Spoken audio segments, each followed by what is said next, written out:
retomar, então, o estudo da nossa lei complementar número 840, hein? Agora sim, vamos trabalhar aqui a possibilidade ou não de contratação entre parentes dentro da administração pública, ok? Que esse tema é extenso. Vamos lá. É vedada a nomeação para cargo em comissão, olha lá, hein? Para cargo em comissão, ou designação para função de confiança do cônjuge, de companheiro ou de parente, por consanguinidade até o terceiro grau ou por afinidade. Vamos aqui, então, entender o que significa o parente até o terceiro grau primeiro e o parente também por afinidade. Vamos considerar, ó, você está aqui, ok? Você está aqui, você foi aprovado, então, no concurso público e, posteriormente, você virou chefe, né, lá de determinado departamento. E olha que interessante, você pode contratar um assessor, tá? Então, você virou chefe e você pode, então, nomear um assessor. E esse assessor vai ocupar um cargo em comissão, aquele cargo que não precisa de aprovação em concurso público. Vamos considerar isso daí. Aí você pensa, né? Ah, poxa, eu vou nomear o meu pai, né? Para me auxiliar. Você vai poder nomear o seu pai? Com certeza não, porque pai é parente de primeiro grau. Aí você pensa, ah, vou nomear o meu irmão. O seu irmão você não vai poder, porque irmão é parente de segundo grau. E a lei nós vamos trabalhar que proíbe até o terceiro grau, hein? Aí você pensa assim, vou nomear o meu sobrinho, minha sobrinha também não pode, porque sobrinho é parente de terceiro grau. Aí você pensa assim, poxa, eu vou nomear o meu avô, não é isso? Vou nomear o meu avô. O avô você vai poder? Não, porque avô é parente de segundo grau, ok? Se seu avô você não pode, você lembra do seu tio. Seu tio você vai poder? Também não, porque tio é parente de terceiro grau. E seu primo, sua prima, hein? Aí não tem problema não, tá? Porque primo é parente de quarto grau. Não existe esse negócio de primo primeiro, ok? Todo primo, no caso, corresponde a parente de quarto grau. E nós vamos trabalhar aqui que a lei proíbe até o terceiro grau. Mas vamos lá. A lei também fala de parente por afinidade, não é isso? Aí vamos lá aqui, ó. Cônjuge também a lei proíbe, ok? Então não tem como você nomear o seu cônjuge para ser, no caso, seu assessor. Cônjuge não pode. E os parentes, hein? Os parentes por afinidades. Aí vem aqui no caso a sogra. Será que você pode nomear sua sogra? Não, porque sogra é parente de primeiro grau. Parente por afinidade. Você tem muita afinidade com sua sogra, não é? Por isso, então, que sua sogra é parente de primeiro grau. Aí você pensa assim, a sogra eu não posso, então eu vou nomear o meu cunhado. Olha lá, o meu cunhado. Você vai poder nomear o seu cunhado? Também não, que cunhado é parente de segundo grau, tá vendo? Então, aqui a lei proíbe a nomeação de parentes, né, consanguíneos e também parentes por afinidade até o terceiro grau. Mas vamos aqui recompor então. Ó. É vedada a nomeação para cargo em comissão ou designação para função de confiança, olha lá, do cônjuge, como nós falamos, de companheira, que vai ser a mesma coisa, né, vamos tratar, né, como sendo a mesma coisa, ou de parente, por consanguinidade até o terceiro grau, ou por afinidade. Vamos lá. Do governador e do vice-governador na administração pública direta, autárquica ou fundacional do Poder Executivo.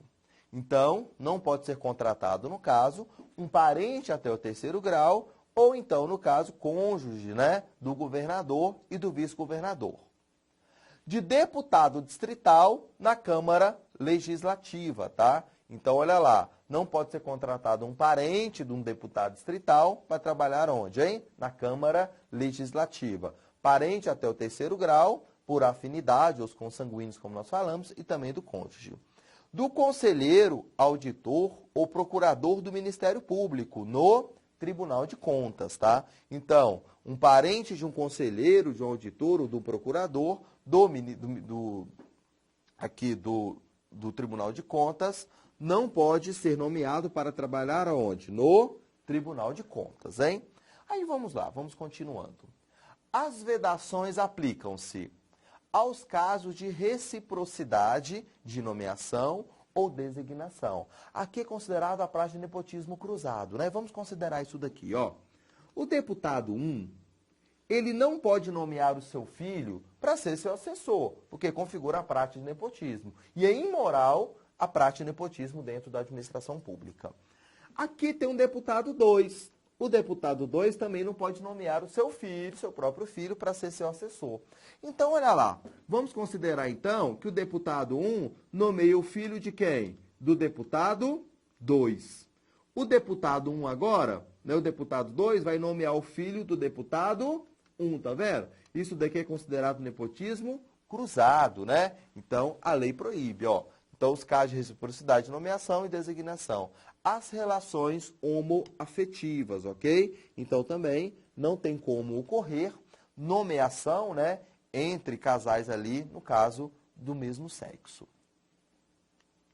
Vamos lá. Não se inclui nas vedações desse artigo a nomeação ou a designação. Então, aqui, a lei diz que não se inclui nas vedações que nós já trabalhamos. Ó, de servidor ocupante de cargo de provimento efetivo, incluídos os aposentados, desde que seja observada. Vamos considerar, então, nós vimos que não pode nomear o parente do governador, do vice-governador, dos conselheiros do Tribunal de Contas, bem como também dos deputados, não é isso? Mas aqui a lei traz algumas exceções, ó. Se o parente ocupar um cargo efetivo, tá? O parente, então, foi aprovado em um concurso público. Vamos considerar isso daí, ó. O filho do deputado foi aprovado em um concurso público, tá? Mas vamos lá, ó. A compatibilidade do grau de escolaridade do cargo efetivo com o cargo em comissão ou a função de confiança. Vamos aqui, ó. Não se inclui nas vedações desse artigo a nomeação ou a designação. Vamos continuar aqui, ó, primeiro. De servidor ocupante de cargo de provimento efetivo, incluídos os aposentados, tá? Então, se o parente aposentou, também sem problema algum. Aposentou, obviamente, dentro da administração pública, desde que seja observada a compatibilidade do grau de escolaridade do cargo efetivo com o cargo em comissão ou função de confiança. A compatibilidade e a complexidade das atribuições do cargo efetivo com o cargo em comissão ou a função de confiança. Mas vamos lá então, hein? Olha lá, desde que seja observado. Então, não vai ter a vedação. Se for observada a compatibilidade do grau de escolaridade do cargo efetivo com o cargo em comissão ou a função de confiança. Então, exemplo, ó, o parente lá do deputado, ele foi aprovado em um concurso público de nível superior. E ele foi, então, nomeado para ocupar um cargo público, né, atendendo ali uma função de confiança que corresponde ao mesmo grau de escolaridade, à mesma responsabilidade. Aí a lei, no caso, não traz a proibição. Então, observado também a compatibilidade, né, a complexidade das atribuições do cargo efetivo com o cargo em comissão ou a função de confiança. Aí vamos lá. Realizada antes do início do vínculo familiar entre o agente público e o nomeado ou designado. Então, se por acaso a nomeação ocorreu antes, exemplo, da posse do deputado, também não vai ter problema algum, tá? Vamos lá. Realizado antes do início do vínculo familiar entre, né, o agente público e o nomeado ou designado. Então, vamos voltar aqui, ó. Realizado antes do início do vínculo familiar entre o agente público e o nomeado ou o designado. Se por acaso, né, vamos considerar, temos aqui, vamos utilizar o exemplo do deputado, tá? O deputado ali e seu cônjuge, tá? O cônjuge deputado já era uma servidora pública e, né, esse cônjuge deputado já exercia um cargo em comissão. Vamos considerar isso daí.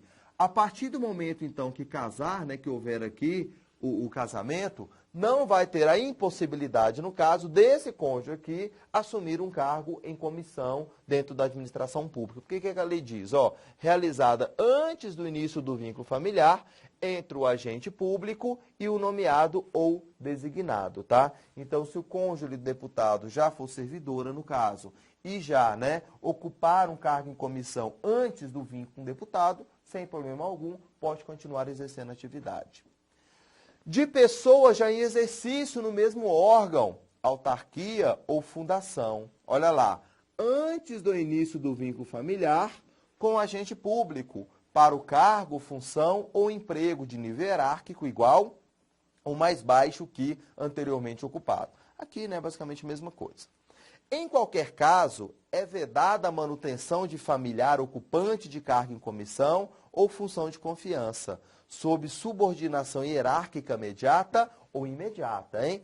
Aqui no caso, esse exemplo que nós falamos, não tem como o cônjuge ser subordinado diretamente ao deputado, não tem como não. Pode muito bem esse cônjuge aqui, que já era servidor público, né, ocupar um cargo em comissão sem problema algum, desde que não há subordinação direta com o outro cônjuge. Então, esse cônjuge que não pode nomear esse de maneira alguma, ok? Pode ser uma outra, né, tem que partir de uma outra nomeação de uma outra autoridade. Vamos lá, então. Agora, da posse, hein, que isso vai com certeza, né, ocorrer com você. Você vai ser aprovado em concurso público, vai ser nomeado e depois vai ter ali o dia da posse. Vamos aqui, então.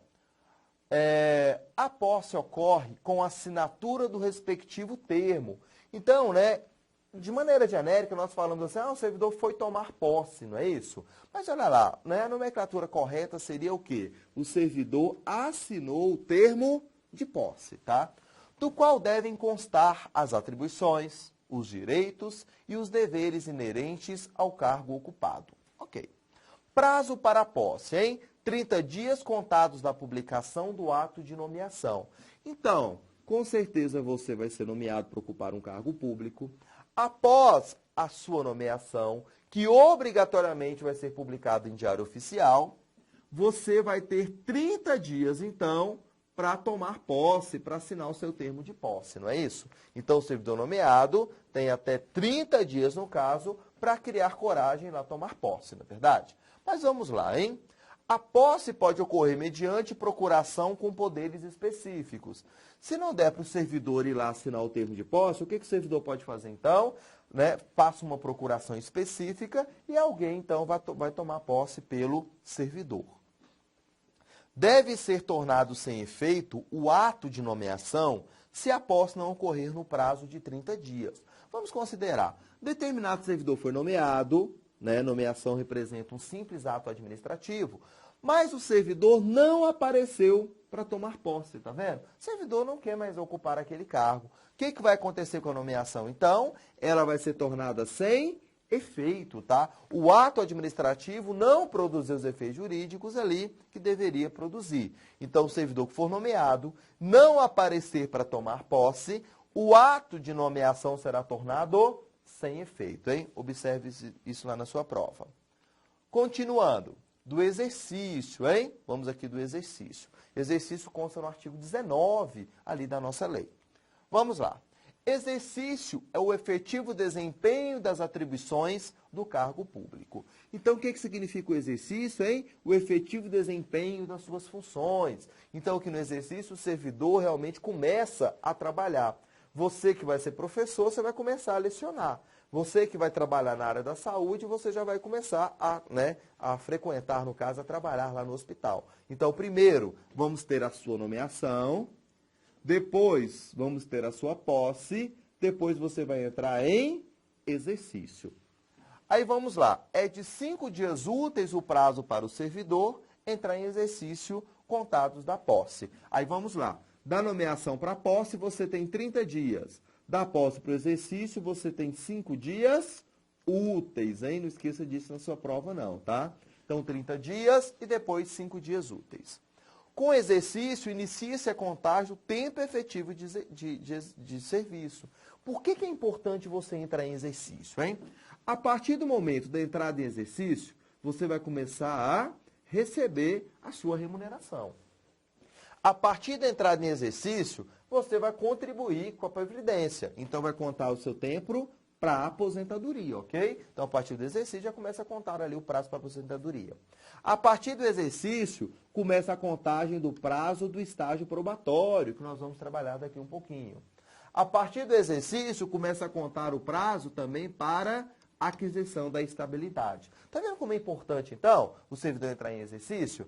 O último cargo, né, ao qual eu tomei posse, eu fui nomeado, né, passou ali 2 dias, eu tomei posse de manhã e entrei em exercício logo à tarde, tá vendo? Pode fazer isso tudo rapidinho. Às vezes, né, o órgão realiza uma celebração, né, uma confraternização, aí vai, né, alguma autoridade realizar uma palestra, aí às vezes ocorre a posse coletiva, né, um auditório, todo mundo toma posse ali naquele momento, né, tem um evento no caso. Mas não, às vezes no caso, né, a nomeação não tem essa questão de posse coletiva, então quanto mais rápido ali, melhor, não é isso? Que você já vai começar a trabalhar e receber ali seu salário, né, adquirir todas as suas vantagens.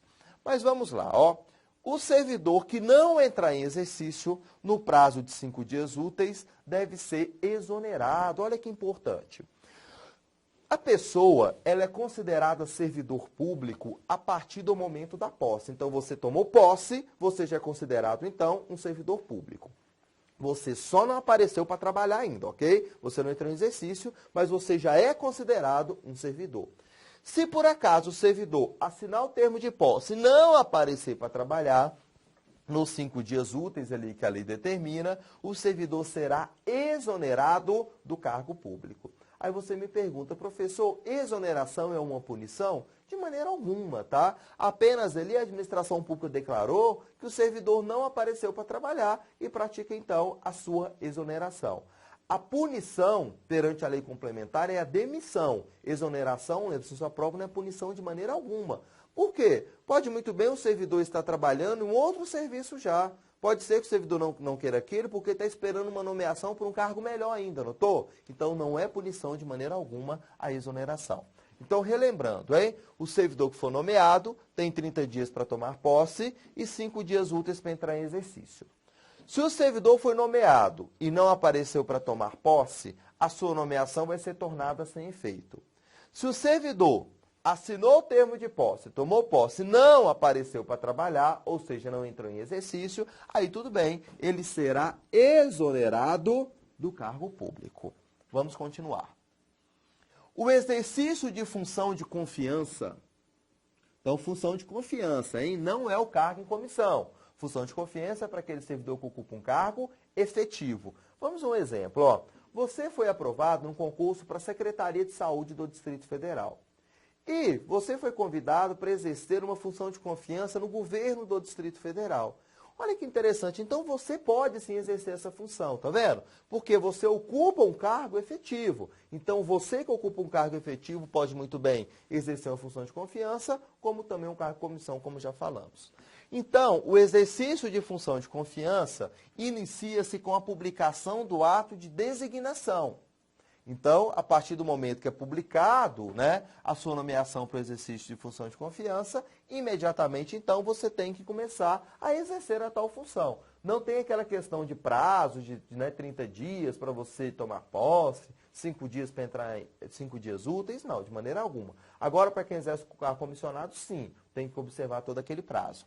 Mas vamos lá. O exercício da função de confiança inicia-se com a publicação do ato de designação. Salvo, olha lá, hein? Vamos ver as exceções aqui. Quando o servidor estiver de licença ou afastado por qualquer motivo legal.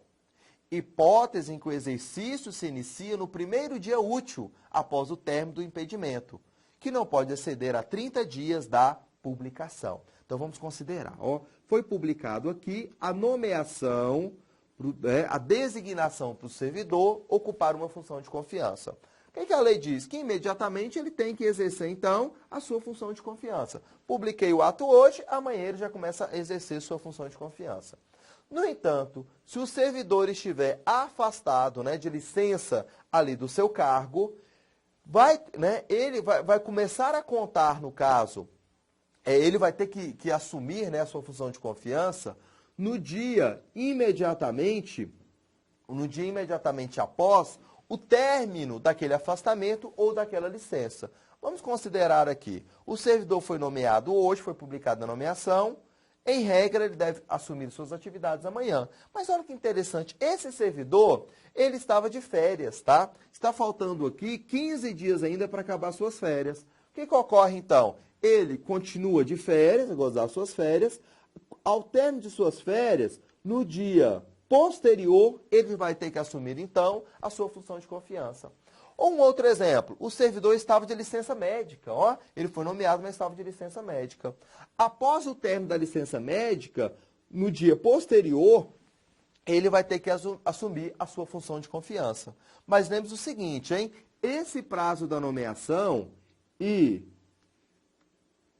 não pode exceder a 30 dias, tá? Então, da publicação do ato ao dia, né, da efetiva atribuição da função de confiança, não pode exceder aqui o período de 30 dias, ok? Imposição da lei, ó, que não pode exceder a 30 dias da publicação. Por isso que eu utilizei aqui ó, o prazo de 15 dias, tá vendo? Ou então ele ficou de 20 dias de atestado médico, ok, né? Quando ao término do atestado médico, no dia seguinte, ele já vai exercer ali sua função de confiança. Mas, exemplo, se ele ficar 50 dias de atestado médico, aí não tem como não ele exercer mais essa função, hein? Porque a lei autoriza no máximo 30 dias contados da nomeação, ok?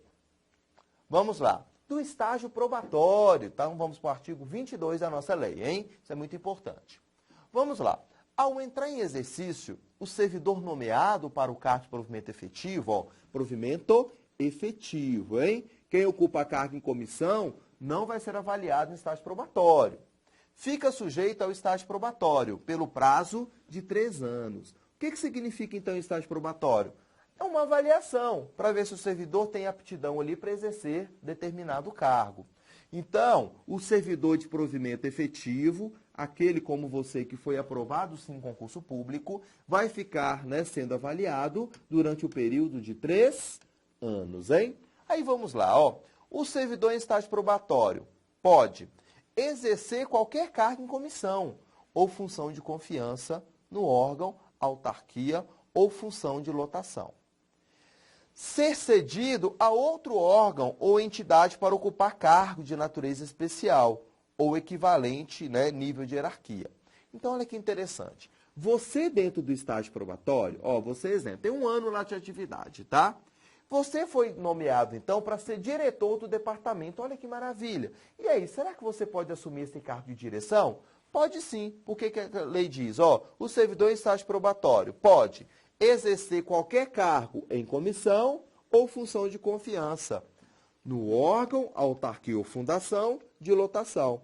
Então, exemplo, você foi nomeado para a Secretaria de Saúde, está trabalhando na Secretaria de Saúde e você foi nomeado, então, para exercer uma função de confiança ou um cargo em comissão, tanto faz.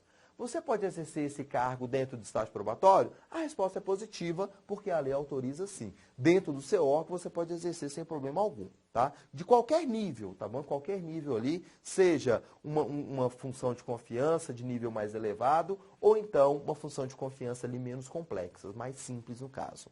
Agora, olha lá. O servidor em estágio probatório, ele também pode ser o quê? Cedido a outro órgão. Exemplo, você realizou o concurso para a Secretaria de Educação e agora você vai trabalhar na Secretaria dos Transportes. Vamos imaginar isso daí. Então, o servidor pode ser cedido a outro órgão ou entidade, tá? Para ocupar cargo de natureza especial ou equivalente de nível hierárquico. Então, para você ser cedido dentro do estágio probatório, olha lá, ó. O servidor em estágio probatório pode ser cedido. Então, dentro do estágio probatório, você pode muito bem ser cedido para trabalhar em outro órgão ou então em uma autarquia ou fundação pública. Vamos a um novo exemplo. Você fez concurso para a Secretaria de Saúde do DF e você foi convidado para trabalhar no DETRAN, olha lá, para trabalhar no PROCON, para trabalhar na Câmara Legislativa. Então, você vai trabalhar agora em outro órgão. Mas vamos lá, hein? A outro órgão ou entidade para ocupar cargo, mas para essa nomeação você tem que ocupar um cargo de natureza especial, ou seja, um cargo ali de nível mais elevado dentro da administração pública, ok? Ou de equivalente nível hierárquico, tá? Então, interessante isso daqui. Vamos lá. Durante o estágio probatório, são avaliados a aptidão, a capacidade e a eficiência do servidor para o desempenho do cargo, com observância dos fatores. Lembra que nós falamos que o estágio probatório significa uma avaliação? A administração pública vai avaliar assiduidade, pontualidade, disciplina, capacidade de iniciativa, produtividade e responsabilidade. Então, a administração pública vai né, avaliar a assiduidade, a pontualidade, a disciplina do servidor, capacidade de iniciativa, produtividade e responsabilidade, ok? Então, aqui são os critérios que serão avaliados dentro do estágio probatório. Mas vamos lá continuar. Procedimento da avaliação. Nós falamos que é uma avaliação, não é isso? Então, como será realizada a avaliação? Ó, até o 30º mês do estágio probatório, a avaliação é feita semestralmente. Então, de 6 em 6 meses, olha lá, o servidor será avaliado aqui no estágio probatório, com pontuação por notas numéricas de 0 a 10. Então, de 6 em 6 meses, o servidor vai ser avaliado e a pontuação, então, de 0 a 10. Olha lá, hein? Vamos lá. As avaliações são feitas pela chefia imediata do servidor. Então, quem vai avaliar o servidor? O chefe imediato, tá? O chefe lá da sua repartição. Aí vamos continuar. Em todas as avaliações, é assegurado ao avaliado. Então, você, servidor público, vai ser avaliado, você tem direito do amplo acesso aos critérios de avaliação. Então, né, aquele chefe imediato, ele vai te demonstrar quais foram os critérios ali de sua avaliação. O conhecimento dos motivos das notas que lhe foram atribuídas. Exemplo, então o servidor tirou lá a nota 6, ele não gostou da nota, ele tem direito de saber o porquê que ele tirou apenas 6, tá bom? O contraditório e a ampla defesa. Ou seja, você tem sim o direito, né, de se defender, ou seja, alegar o porquê que sua nota foi tão baixa, sendo que você é um ótimo servidor. Será que foi perseguição, assédio moral, né? O chefe não observou realmente, né, as suas atividades? O chefe nem parava na sessão, como que ele é competente para te avaliar, tá vendo? Então, aqui no caso, o servidor tem o direito do contraditório e a ampla defesa ali, né, nessa avaliação. As avaliações devem ser monitoradas por comissão. Então, olha que interessante, ó. O chefe imediato vai fazer a avaliação, mas vai ter uma comissão que vai ficar monitorando, no caso, todas as avaliações. Aí, olha lá o que a lei diz pra gente, lá no artigo 29, ó. A comissão composta por 3 servidores. Lembra dessa comissão que vai ficar avaliando, no caso, seu estágio probatório? Ela será composta por 3 servidores estáveis, tá? Aquele servidor que já tem ali, no mínimo, 3 anos de exercício dentro da administração pública. Nós vamos trabalhar daqui um pouquinho a estabilidade. Do mesmo cargo ou de cargo de escolaridade superior, da mesma carreira do avaliado. Então, veja só, a comissão, ela deve ser composta por 3 servidores estáveis.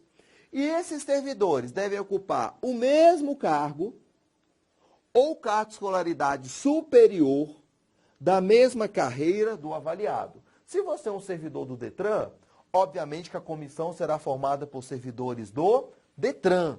Se você trabalha na Secretaria de Saúde, a comissão será integrada por servidores da Secretaria de Saúde, ok? E esses servidores devem ocupar o mesmo cargo, né, de escolaridade ou um cargo, né, superior ao do avaliado. Vamos lá. Não sendo possível formar a comissão, sua composição deve ser definida conforme o caso. Pelo presidente da Câmara Legislativa. Então, se não houver possibilidade ali daqueles 3 servidores, quem que vai, então, resolver essa questão, né, nomear a comissão, a composição? Presidente da Câmara, presidente do Tribunal de Contas, secretário de Estado, tá? A que o avaliado esteja subordinado. Então, exemplo, se lá na Secretaria de Educação, na Secretaria de Saúde, não foi instalada essa comissão, até por falta de pessoal, alguma coisa assim, ó, então não sendo possível formar a comissão, sua composição deverá ser definida. Aí quem vai definir, então, quem serão os componentes, né? Presidente da Câmara, presidente do Tribunal de Contas ou então o secretário de Estado. Atenção! Compete à comissão aprovar ou reprovar o servidor no estágio probatório por decisão fundamentada, hein? Então, isso é muito importante para a sua prova. Compete à comissão, não é o chefe imediato, aquele que faz a avaliação, que vai aprovar ou reprovar, né, o servidor no estágio probatório. Quem vai realizar essa aprovação ou a reprovação será a comissão, aquela comissão que nós acabamos de falar ali. E a adesão deve ser fundamental, tem que motivar, tem que explicar o porquê que aquele servidor, então, foi reprovado no estágio probatório, ok? Contra a reprovação no estágio probatório, cabe pedido de reconsideração ao recurso. Se o servidor, no caso, for reprovado, ele pode muito bem recorrer, né, daquela reprovação no estágio probatório. Compete ao presidente da Câmara Legislativa, presidente do Tribunal de Contas ou secretário de Estado. Então, a autoridade mais alta, né, a autoridade máxima ali do órgão, se for lá na Câmara, servidor da Câmara, presidente da Câmara. Se for o servidor do Tribunal de Contas, obviamente ali, né, o presidente do Tribunal de Contas. Se for um servidor, exemplo, da Secretaria de Educação, o secretário de Educação. Então, compete a essas autoridades julgar, em única e última instância, qualquer recurso interposto. Então, quem vai julgar o recurso da reprovação do estágio probatório? Ou então mesmo até de uma nota final, né? Olha lá, essas autoridades. Homologar o resultado da avaliação especial feita por comissão e, como consequência, efetivar no cargo quando ele for aprovado no estágio probatório. Então, quem homologa o estágio probatório, no caso, né, o resultado final do estágio probatório é aquela autoridade máxima. Então, vamos lá, compete então essas autoridades. Homologar o resultado da avaliação especial feita por comissão. Como consequência, efetivar o servidor no cargo quando ele for aprovado no estágio probatório.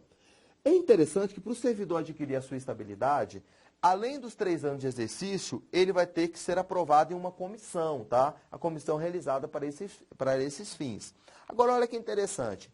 Quem que vai, né, homologar, no caso, essa avaliação? Aquela autoridade máxima que nós acabamos de falar. Então, vamos voltar daqui um pouquinho. Sucesso nos estudos, ok?